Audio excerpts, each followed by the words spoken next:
I was unemployed and now I work for an oil rig company, Oily Oasis. Its true nature is actually more terrifying. A place where death is the only escape. Life had been a constant struggle for my family, and I couldn't deny it any longer.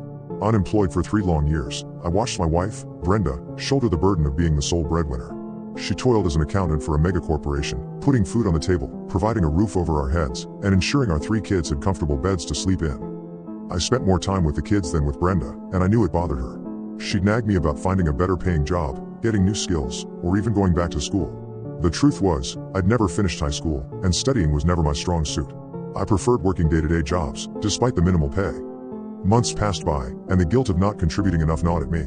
Brenda's relentless work made me desperate to find a solution, even if it meant working overseas. That's when an email arrived, offering me a job as a rig operator at Oily Oasis, an oil rig company.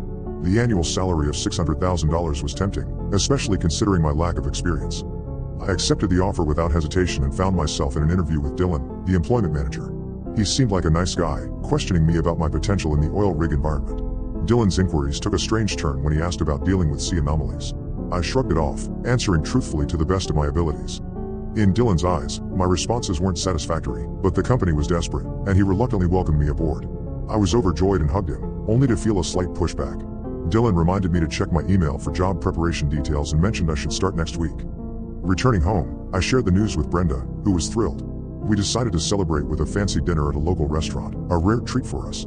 I couldn't help but wonder about the next chapter in my life. Regrets about not studying haunted me, and I acknowledged Brenda as the true man of the house. The questions Dylan had asked still lingered in my mind, but I brushed them aside. Little did I know, the mysteries surrounding my new job would soon unfold, and my journey into the unknown was about to begin.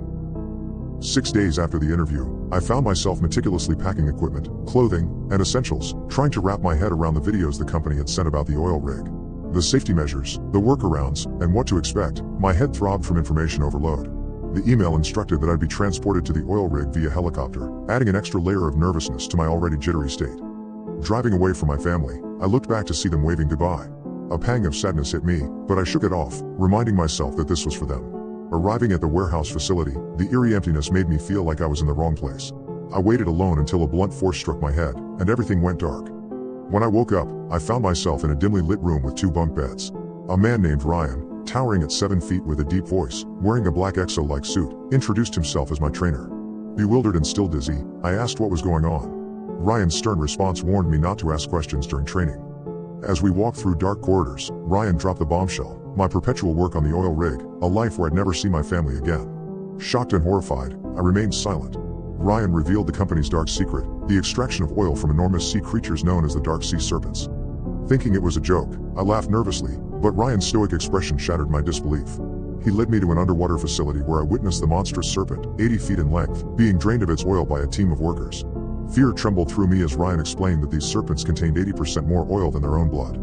Inside the world's largest oil rig, housing 55,000 unfortunate souls, the weather was perpetually stormy and rainy, a reflection of the serpent's habitat. Ryan described the creatures as long, snake-like, dark green monstrosities with 4 eyes, capable of devouring entire ships in one swallow. As we continued, Ryan disclosed the horrifying truth, that over 100 men died on these expeditions weekly. The gravity of my situation sank in, and the unreal nature of it all left me paralyzed with fear. This wasn't the future I had hoped for, and the chilling reality of my newfound job left me questioning everything I had signed up for. Over the grueling 3 months of training, my entire existence transformed. Ryan's relentless regimen turned me into an emotionless soldier, my attitude, mindset, and body evolving into something unrecognizable from the man who first arrived at the oil rig. I became a creature of the trenches, awaiting an inevitable death beneath the crushing depths of the ocean. Ryan's training felt like torture, pushing my mind and body to the limits. There were moments when I almost passed out during the physical and mental exercises. My lack of fitness disappointed Ryan, yet he saw potential in me as a mobile task force member. Each subject was a new layer of hell. The mobile safety procedures were drilled into my head, along with the details of the advanced weaponry and underwater vehicle pods. These pods were marvels of technology, capable of carrying massive weights, housing 50 individuals, and equipped with advanced turrets to stun the serpents. The discomfort of the exosuits, essential for surviving underwater pressure, added to the physical strain. It was a necessary evil, Ryan explained. The biology of the dark sea serpents turned my stomach. Knowing that their oil contributed to human society made the job even more sickening. The survival methods underwater felt like lessons in staying alive in an alien world. One day, I hit a low point during survival training, overcome by the reality that I would never see my family again.